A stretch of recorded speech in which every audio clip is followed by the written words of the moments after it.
1245. Restate my assumptions. 1. Mathematics is the language of nature.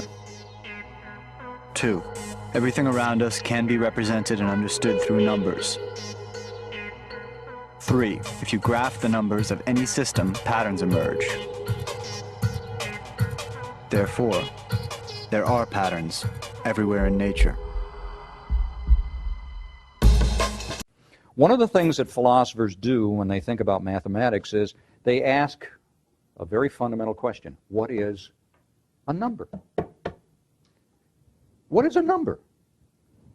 Do you know that hardly any professional mathematicians have ever asked the question, what is the number 1? Seriously. So I said, now, students, I want you to tell me what the number 1 is, okay? Is this the number 1 right here? Some would say yes. Is this the number 1? Is this the number 1? And what I'm trying to get from these students is this answer. None of them, none of these things you've written on the board is the number 1. What you've written are symbols. Reference for, R-E-F-E-R-E-N-T-S. Reference for the number 1. And so then I went on and I said, do you know, students, that actually in any book that you might read, you'll never find the real number 1? So suppose I give you some propositions that tell you what the real number 1 is.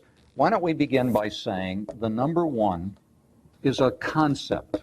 Ooh, that impresses students. What is a concept? It's an idea. The number 1 is not found in this world. The number 1 is an idea. Okay.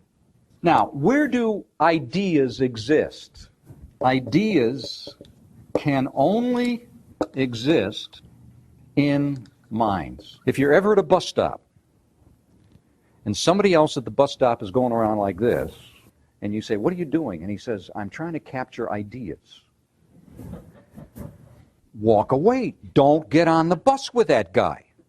Ideas don't exist out here. They only exist in minds. Okay? Okay, kids. Now, another point. The number 1 is eternal. Now, I'm going to offer you an argument for this, kids, but I would say to my freshman students, but even if the argument doesn't persuade you, just humor me, all right? I mean, one thing you need to know about philosophers is we're weird people. If we weren't weird, we wouldn't be philosophers. Now, the number 1 has always existed. I mean, if it didn't always exist, when did it start existing? When did the number 1 first exist? Now, some people might say, the day some primitive man first thought about it. Well, how did he know it was the number 1? Did he say, I just had an idea and I want to know if it's, and no one else has thought about it? How's he going to compare his idea of the number 1 to anybody else? It's sort of like, well, the perfect circle has always existed. The Pythagorean theorem has always existed. No, Pythagoras thought it up. No, he didn't. He discovered it. There has always been a number 1.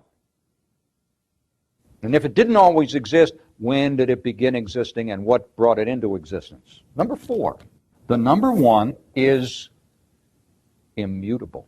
What does that mean? It means the number 1 has never changed and the number 1 can never change. For one thing, if the number 1 could ever change, what would it change into? The number 2? Then it would no longer be the number 1. The number 1 must be forever unchanging, because if it ever did change, it would no longer be the number 1. Now, one other thing. The number 1 must exist independently of human minds. Why?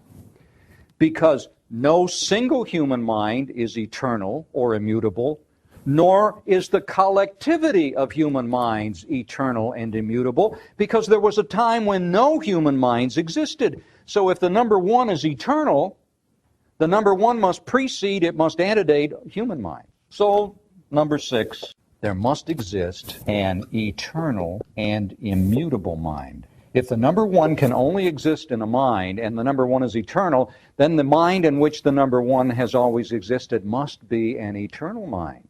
And if the number one is immutable, and it must exist in a mind, then the mind itself must be, that mind must be immutable